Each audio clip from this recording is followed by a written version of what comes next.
Think of all the value that is currently captured by centralized authorities, from the banking industry to music rights holder networks to the court system. If that value can be shared among participants in the dominant blockchain, then how much might the tokens that underlie the dominant blockchain be worth? This is the question asked by the program director for Faculty Affairs of Singularity University, Faculty of in Law, Policy, Ethics, Blockchain. And she will talk about the silent revolution. Ladies and gentlemen, Nathana Sharma.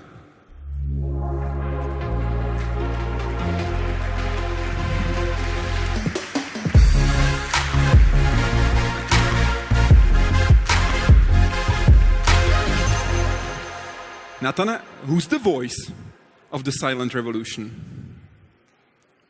I would say part of what makes this both really frustrating and really powerful is that the voice really is the underlying code, which is silent unless you start to have the tools to look into it. And so I'm really hopeful that this talk will give folks a chance to understand some of the underlying technology behind blockchain. Please, take us in. Great, thank you. The World Food Program plays a really important role in our world. Right now, there are over 100,000 stateless people in the world, and many refugees from Syria are currently living in camps in Jordan. And when you live in a camp in Jordan as a refugee, you don't have a working passport or means of identification. You certainly don't have credit cards, and it's really difficult to secure cash, valuables, and even food stamps. And so the World Food Program has developed a successful pilot using blockchain technology to solve some of these problems. This is a refugee woman in a camp in Syria using this pilot. And what it does is it takes retinal data from your eyes, pulls up a person's identity, and then can connect that identity to the food that they're owed.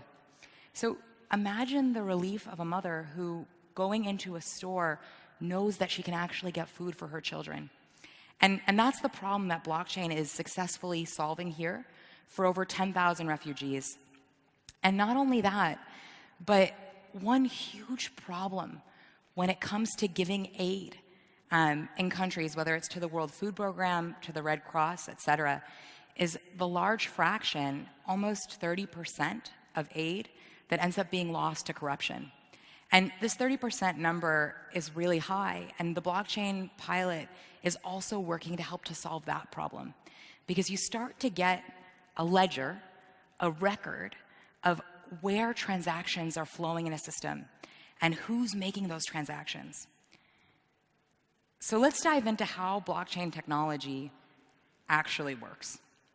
And the aim of this section is not to have you walk away an expert, but it's to help you really understand where and how the technology can start to be used. And for those of you who drive a car but don't necessarily understand how the engine works, there are similar analogies with blockchain technology. We want to start to understand how to drive the car, how to use the technology without having to be experts in building an engine. So with blockchain technology, you have peer-to-peer distributed information. And in our traditional world, our traditional systems, you have a centralized authority that's in charge of the system of record. So let's take property deeds, for example. In our traditional system, property deeds are stored in a government courthouse.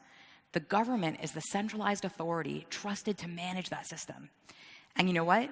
If you manage to control the government and control the courthouse, you can potentially change those property records and give property to your friends. This is a huge problem in parts of the developing world, particularly in rural Latin America. But now, with blockchain technology, we have a new way of sharing information. And this is the real revolution. We have a revolution in how we share information and consequently how we can cooperate with one another.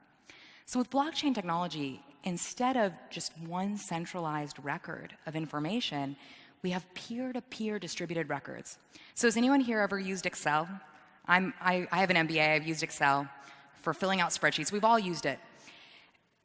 if you think about using Excel, in the old system, somebody's in charge of the final Excel spreadsheet or the final database that we use. That's the truth. In our blockchain-based system, we each have a copy of the true Excel spreadsheet with all the information and the history of transactions of our commerce. But now we have a question, and this is the key problem that blockchain technology aims to solve. And the question is, how does the network achieve consensus? So think about each of us with our spreadsheets, and let's say at any moment in time, all of our spreadsheets are the same. But what happens when new transactions occur, when new purchases are made or new money is exchanged, right? How do we update all of our records held in each of our individual hands at the same time in the same way, right? And that problem is the key problem. It's a really difficult mathematical problem. And the first person to solve that problem was Satoshi Nakamoto. So the real key to blockchain technology is this question: how are you going to achieve network consensus? How are you going to update your record at the same time in the same way for everyone? And the answer to that question is that we're going to use cryptography. And cryptography is mathematics, it's code. And the reason that I use cryptography here as a bit of a black box is because the technology needed to update the network in the same way at the same time for everyone is rapidly evolving. So has anyone here heard about the scaling problem for Bitcoin and Ethereum, that it's using so much energy, right? More energy than Iceland, more energy than Israel. So part of the reason for that is that Bitcoin and Ethereum, they use the old and first form of cryptography to update the network, something called proof of work. And there are new ways of updating the network being developed all the time. There's something called delegated proof of stake, tangles, all different kinds of cryptographic methods that are aimed at solving that problem. How do I update the network in the same way at the same time across the nodes, across each of our spreadsheets? And the reason I'm leading it with cryptography, and part of why I use that analogy of driving a car, is that if you want to employ a blockchain solution, you don't necessarily need to dive into the cryptography. That's part of what your partners will do. And the kind of cryptography that will be right for you and your solution is really going to depend on what you're trying to do, how you're trying to do it, how fast you're trying to scale. And so if you walk away with one thing, remember that we want to update the network at the same way, at the same time across the nodes. And we do that using cryptography, the technology of which is actually evolving very rapidly. So once we have our cryptographic solution, whether it's proof of work, proof of stake, and we can update the transaction history across the network, then each node, each of us with our spreadsheets, is going to add a new transaction or set of transactions called blocks to the blockchain. And that's why it's called a blockchain, because each block is a block of information of transaction history that the network pushes out across all of our spreadsheets at the same time in the same way. And not only that, but these blocks are cryptographically connected. And what that means is that if I want to go ahead and cheat the system and change one of the blocks, change the transaction history. So let's say I want to change one of the cells in my Excel spreadsheet, and I want to say, hey, that house belongs to me and not my neighbor. The only way for me to do that in a way that's not detectable, and what I mean by that is, if I make that change, let's say I change that cell in the spreadsheet, everyone will see that I've done it, and they'll see when I did it in a blockchain system. So to change it, to trick people so that I could actually change the cell without the network knowing it, without the people in the network seeing that I changed it, and when I changed it, I actually need to change the whole history of the blockchain. Every single block in the whole history of the blockchain, I need to change at the same time, in the same way, across over 50% of the nodes in the network. And that's really hard to do. Blockchain, in each of the nodes on the system are running high levels of cryptography. So if you imagine a castle inside a moat, I have to cross the moat to not just one castle, but over 50% of the castles in the network at the same time, in the same way. And that is where you get a new level of security from blockchain technology. It's not perfect, and there's also a problem of who's recording transactions and how do we adjudicate disputes. It's not a silver bullet, it's not a panacea, but you do get a new level of security around edit history, around who's doing what. So if you use Google Sheets, has everyone here used Google Sheets? It's a way of sharing Excel files in real time with coworkers. You can delete the edit history, and then no one knows what edits have been made when. So with blockchain technology, not only can you not delete the edit history, but it's incredibly difficult to tamper with the history of the blockchain due to the cryptography underlying the system. So finally, before we dive into some examples of how this actually works, which I think really helps you to grasp the technology even better, I want to go over smart contracts. So smart contracts, that's a fancy term, but all it means is a series of if-then statements executed in code. So if anyone's ever used automatic bill payment, my bill is due on this day, and so I pay 100%, 50%, whatever it is, automatic bill payment, that's a smart contract. Signing up, renewing a subscription for a service, that's a smart contract. So we use smart contracts all the time in our lives. But what's new and what's different is being able to combine smart contracts with blockchain systems so that as our spreadsheet gets new information, code can automatically be executed, whether it's my Tesla sending me some portion of its earnings as it goes about its business for me, or whether it's a refugee in a refugee camp who can automatically have their food allotment change based on a smart contract and their identity coming up in the system. And so smart contracts on the blockchain are truly revolutionary. And now I want to stop and ask the skeptical question. So I don't know if you folks have noticed, but 5 years ago, no one was talking about blockchain technology. 3 years ago, almost no one was talking about blockchain technology.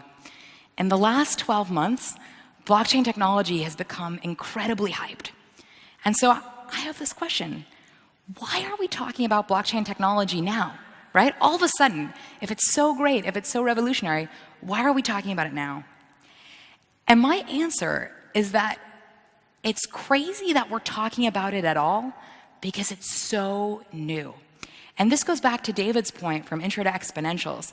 We're on that second half of the chessboard.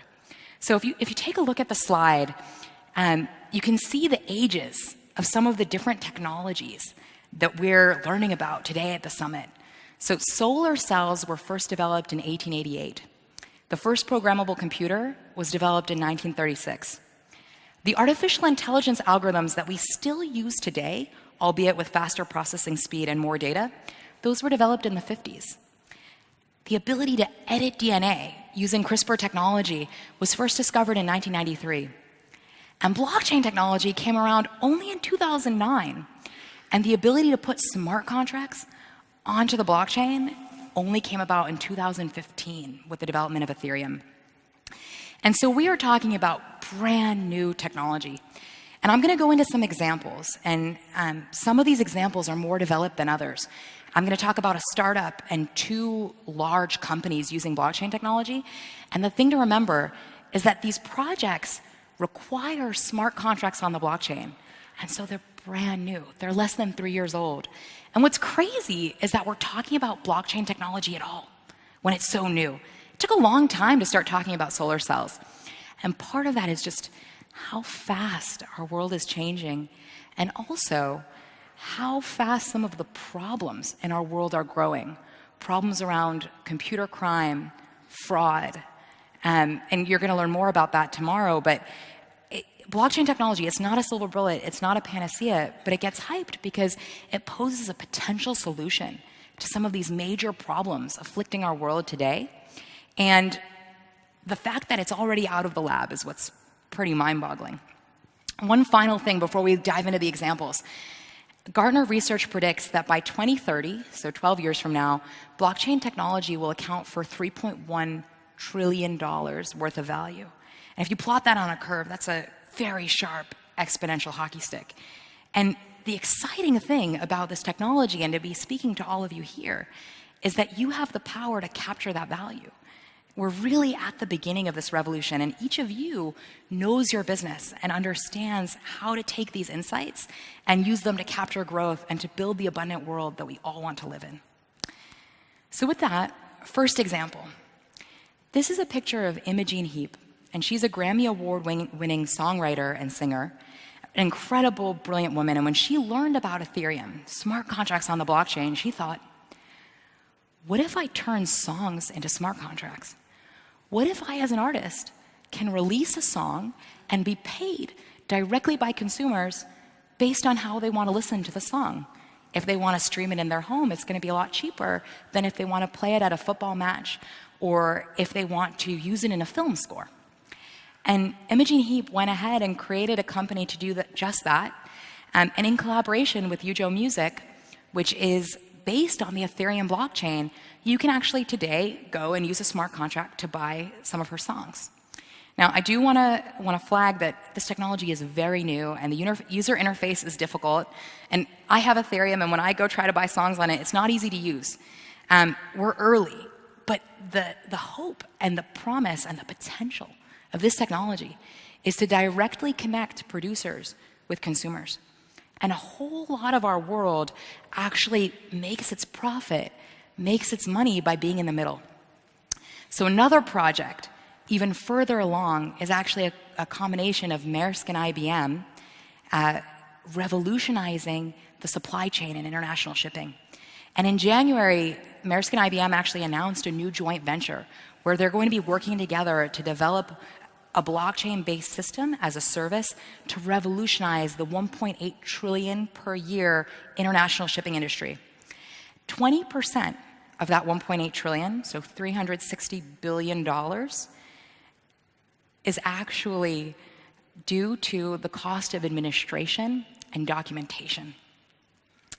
And I'm going to tell you a story of the pilot of this program, which is that Maersk and IBM, they started out trying to lower the cost of shipping avocados from Kenya to Rotterdam in the Netherlands.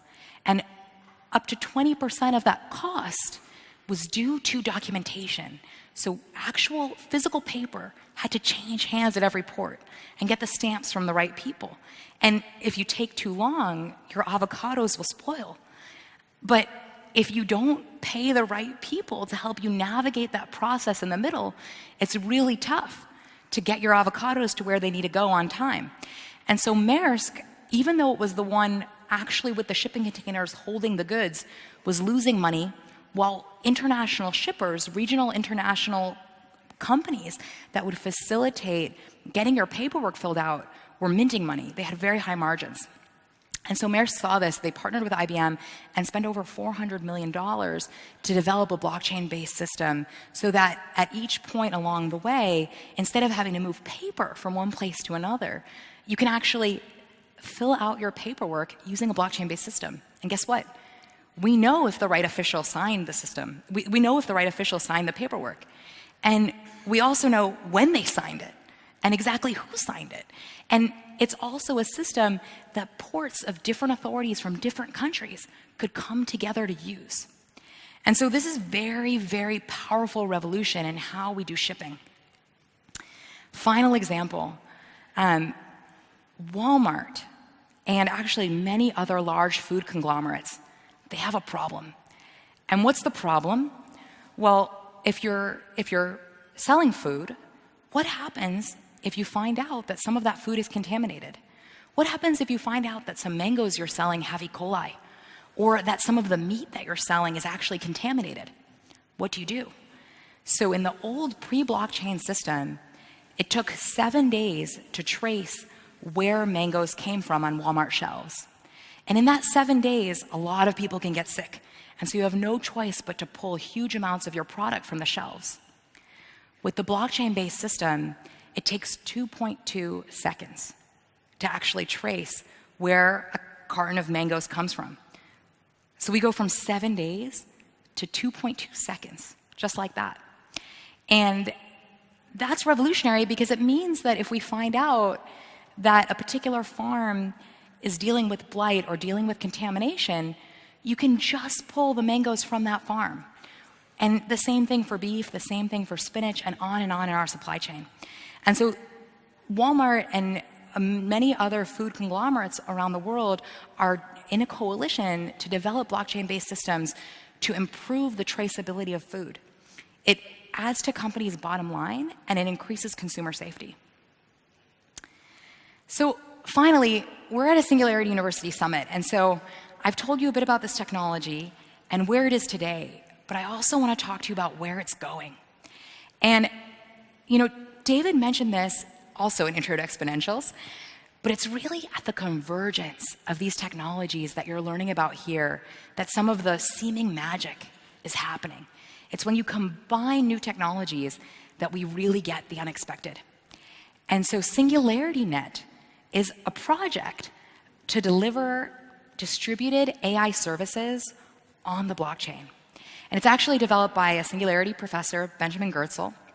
And full disclosure, I'm actually an early investor in that project through my fund Crypto-Lotus. What's powerful about SingularityNet is right now we have a very small number of companies around the world that really have the dominance on AI. Google, Baidu, Tencent, Facebook, Amazon. They have that dominance both because of their access to AI algorithms and their access to data. And SingularityNet poses an alternative answer. It gives AI researchers a way to get compensated when their AI algorithms are actually used. The blockchain-based system is a secure, powerful way of sharing data. And so it means that people can start to have access to distributed AI services in a democratized way that never would have been possible before. And so SingularityNet is right now in its early development. It has a test net. It has important partnerships. People are starting to use and develop the platform. But if you ask me what the most exciting thing about blockchain technology is, it's that it gives us a hope and a potential for developing network systems that will allow us to use artificial intelligence in previously totally unimagined ways. And so with that, I want to thank you all for taking the time to listen to me today.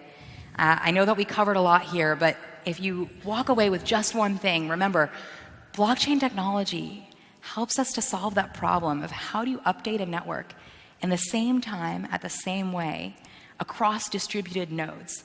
And it gives us a whole new way to cooperate and transact with one another. Thank you.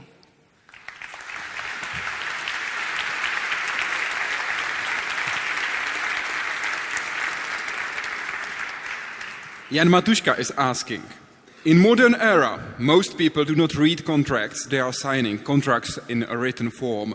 What is your vision how regular people can and will understand the meaning of smart contracts programmed as a code? So that's a great question. And, I'm a little biased as someone with a legal background, but smart contracts really aren't going to automatically take over legal contracts. We want to go back and remember smart contracts are computerized code. They still need to be interpreted, and disputes still need to be mediated.